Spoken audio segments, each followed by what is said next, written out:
Hey and welcome, I'm Hammeh, and as we head towards 2018, here's my top 5 heroes who I feel might be most likely to be added to Overwatch in 2018 and beyond. In interviews towards the end of 2017, Jeff Kaplan, game director of Overwatch, said that the next hero might be a surprise that perhaps has already been hinted at. So in this video, I'm going to take a quick look at that criteria and what Blizzard have told us about their hero design process and philosophy, run through a few existing fan favourites, and then my personal top 5 that I feel most likely to be coming up sometime soon. Timecodes in the description below as always if you want to skip to particular sections or heroes. Before we get started, just a quick shout out to playvig.com who have kindly sponsored this video and made it possible for me to make for you. If you play a bunch of competitive Overwatch on PC, you can get rewarded with gift cards, with DLC for your favourite games by playing and completing quests. You can choose from a list of quests or tournament or special events with bigger pools of points on offer, work towards completing the quests, and then with the points you earn, go to the Playvig store to redeem Amazon gift cards, Steam gift cards, and a bunch more. It's in beta at the moment, so head on over to playvig.com, download it and give it a go. Time for some hero speculation. Before we jump into a top 5, I just want to quickly summarise what we know from Blizzard in interviews about the criteria that they use for designing and making heroes. This helps us have a think about judging if a future hero idea is more or less likely. Over the last month or so, there's been a lot of excitement and speculation from both the Yule Log stream that Blizzard did, which is heavy speculation at best, thinking that an ARG might be happening, and also an interview where Jeff said that a surprise that perhaps has already been hinted at was all he was going to say about who the next hero could be. So outside of speculation on things that may or may not be ARGs or clues, I'm going to focus on 4 things we do know that Blizzard take into account because they've told us that when they design heroes. The first that they talk about is a hero coming from a gameplay space, like Orisa. They wanted a anchor tank, something that could be an alternative to Reinhardt. When they've wanted a character to go against turrets and Bastion, Junkrat was designed. The second space is because of a really strong art or visual character design from an artist, like Zarya or Winston have been cited in the past by Michael Chu. And finally, characters can come out of a story need, like Soldier 76, a character who could basically spotlight the past or the current present of Overwatch in many different ways. As a fourth option, Blizzard take into account community popularity and excitement. Doomfist was just a weapon in the original trailer until the community got so excited by it. So I'm trying to assess all heroes and hero ideas from these 4 different points. Okay, let's get into my top 5, and at number 5 we have Lynx 17. The sharp-tongued or voice-boxed Omnic became pretty popular from Zarya's Searching comic, when they teamed up with Zarya to track down Sombra at the behest of Katya Volskaya. Lynx's combination of sharp put-downs of Zarya when she was being a little rude, along with some understanding attitude towards Omnics, won the Omnic many fans. People are always excited for more Omnic heroes, and Lynx has certainly been favoured by the community. In terms of kit, they could fit into a flex hero type role, but there are a few challenges. Lynx is of course at heart a hacker, so how do they manipulate information differently from Sombra, and how would that translate into an ability or skill set in game? Let's not forget that Lynx is not quite as good as Sombra. They were able to track her down in some ways, but as a hacking fantasy, as a hero fantasy, you'd need some kind of gameplay kit around that. In terms of the lore, well, how could Lynx move the story? I think it would predominantly be looking at Omnic history or the existence of Omnics in more detail, expanding on that piece of the world since Overwatch fell, or maybe looking back towards the first Omnic crisis. At number 4, let's talk Maximilien. Now, I'd love this from a hero design perspective and nothing else. Maximilien is a money-spinning Omnic from the Talon and Doomfist comic Masquerade. We were first introduced to Maximilien as he met up with Doomfist to give him the lowdown on the Talon political situation and internal situation since Doomfist had been in prison. Seen as being sympathetic to Doomfist and the two's shared past and history together, whilst being ultimately self-preserving and self-serving, we also saw Maximilien on the Talon Council at the end of that comic, as well as in the end of the Moira origin trailer, cementing his status as being a very important figure in Talon. Well, how could he come into the game? The challenges with Max are what his kit would actually do. He seemed to be a money broker, seemed to be kind of a powerful businessman. How does that translate to an in-game Overwatch kit?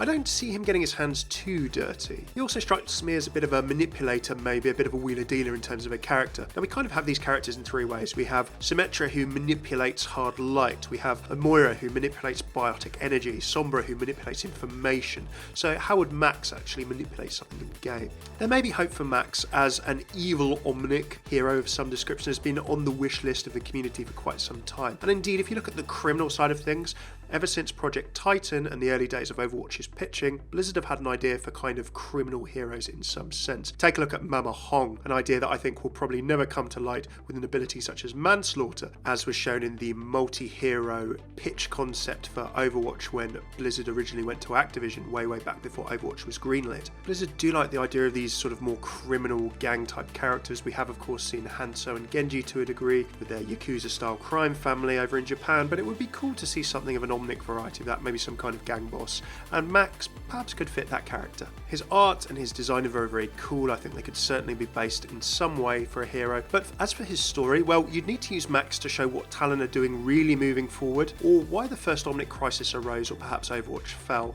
and how much Talon were involved in that. I think they're maybe the two story hooks you could tie him into. At number 3, the Junkertown Queen. Now, who is she? Well, in the release of Junkertown, and of course with the Roadhog comic as well, we saw multiple different characters introduced in terms of the wider Junker world. Bruce of Bruce's Wreckyard, the mini Junkertown mercenaries, but one particularly stood out. The art of the Queen on the walls in Junkertown, many people really loved as an idea. She instantly started creating fan art in terms of the community getting involved with her. She certainly ticks the criteria of community popular, as well as being a very strong visual identity for a hero. The remaining questions really are of her kit and of her story. Kit-wise, there's an interesting question as to whether she'd be a melee hero. Now, having a look at her weapon, she's certainly got a vibroblade type weapon, but also something that could maybe be a kind of spear or ranged projectile weapon. Blizzard have long talked about the challenge of balancing melee heroes or melee abilities in a first-person shooter game which inherently has range as part of its factors. Genji has been talked about as being hard to balance, as well as Reinhardt, and Doomfist, as we know, has had his challenges since his release. So I would be surprised if the Junkertown Queen, if she did show up, or even indeed if our new hero was a melee hero.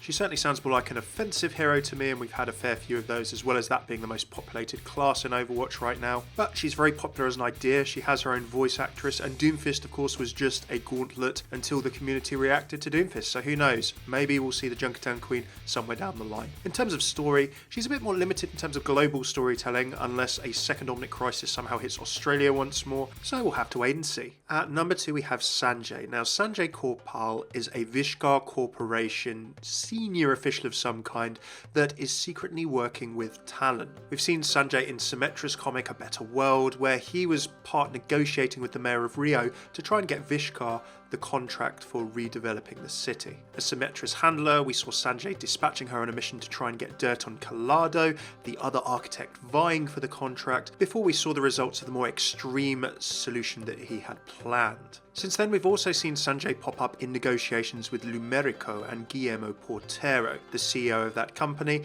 in Sombra's alternative reality game, or ARG, which led up to her release. Finally, we've seen Sanjay pop up at Talon's inner council meeting in Venice in the events of the Masquerade comic, after Doomfist got out of prison and came back to Talon to re-steer the organisation onto what he thought was its correct path. We've also seen him confirmed as being in the Talon Council in Moira's origin trailer. So what do I like Sanjay for a future hero? Well, out of the maybe 3 or 4 factors, gameplay, artistic look or hero fantasy, and also lore, I think he scores pretty highly in some of those. However, he's not, I would say, a fan favourite as being the first in line, so he could be a surprise from that perspective. We don't know huge amounts about hard light in the Overwatch universe beyond the fact that Vishkar are very experienced in using it and manipulating it. Vishkar's architects can make cities with hard light that can change with the click of a finger or the manipulation of the hard light with something like Symmetra's photon projector. And the Vishkar base of operations in India, Utopia, a city built of hard light by Vishkar,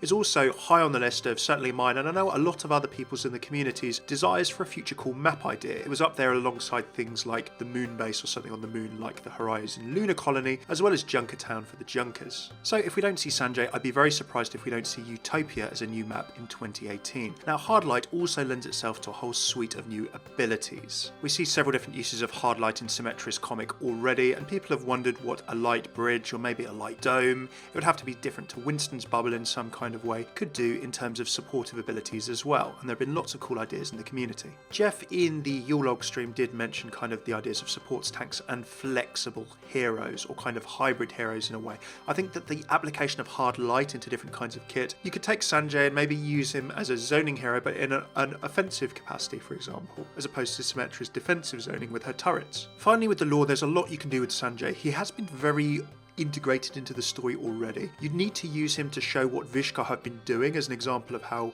big business perhaps has been involved in the downfall of Overwatch or the problems since the first Omnic crisis. Maybe more about Symmetra and her story. You could use him perhaps to tell more about how the first Omnic crisis arose, and a bunch more as well. So there are ways, even before his Talon connection, that you could use him to flesh out the backstory of the Overwatch world of business, and indeed perhaps Symmetra's story too. Either way, I expect we'll see something from Vishka in 2018, so who knows, maybe it could be Sanjay. And at number 1, I think Brigitte or Brigitte, depending on whether you're trying to go for a more Central European pronunciation or not. Well, Brigitte, as she is dubbed in Reinhardt's voice line, is of course Torbjorn's daughter, and we also know as Reinhardt's kind of travelling companion, since the comic Dragon Slayer and the voice lines that I shared in videos nearly a year and a half ago now. We've known that Brigitte was a character in the Overwatch universe, travelling around with Reinhardt, helping him with local intel, looking after his armour, and being perhaps a cautionary voice of reason to his impetuousness. We've seen quite a lot of Brigitte as a character in the lore so far, and she feels primed just to step into game as well. How could she do that? Well, as a flex hero, as some kind of hybrid maybe between a builder, a support, or a tanky character, we've already seen her use multiple skills and abilities in the Dragon Slayer comic, as we've seen her gathering intel and also helping Reinhardt with armor repairs and kit maintenance. It feels that there's some kind of supportive role that she could play in terms of her kit and abilities that would work in well with her existing created hero character. She feels suited to kind of a support, builder, defensive hero kind of mix. Of course, she'd need to be set apart from Torbjorn in terms of builder identity, so she wasn't too much like her dad's kit, and any information gathering, buffing or hacking abilities would have to be set apart from Sombra's. As for her story and lore, well, it could be the backstory of Torbjorn and the rise of technology in the Overwatch universe, Torbjorn of course being instrumental in creating many of the Omnic and mech designs that were to play a part in the first Omnic crisis. Maybe the story of Overwatch's downfall through her eyes, or even moving the story forward as to what she gets up to with Reinhardt next, although we have of course seen her be up front and centre in Honor and Glory, the most recent Overwatch short. Brigitte is certainly a very popular character with the community. She has a very strong identity. She has a place in the lore that could be taken in different directions and may well fill this idea of a support, maybe tanky style hybrid hero, depending on how she's taken with abilities, that Jeff Kaplan did mention in the Yule Log stream recently, and that the community have been asking for. I'd love to see her come to life, as well as many of the other characters we've discussed, so fingers crossed for 2018 and beyond. Thanks so much for tuning in. Who do you think are most likely of all of the characters in Overwatch? What is your headcanon for the heroes you'd most like to see? Do you think these are more likely or less likely than others? Are there any heroes that you think that I've missed? I've intentionally not talked about Ares or a dropship pilot. I know those have been popular recently. I may talk about why I feel those are less likely in a different video. If you enjoyed this vid, please do throw a like, subscribe, comment in the comments. That really helps me out. And for my Overwatch lore, speculation, news, voice lines, and everything to do with the story of Overwatch that I've covered in loads of detail, check out the playlists on the channel and more videos here. Cheers for tuning in. I've been Hammeh. Take it easy.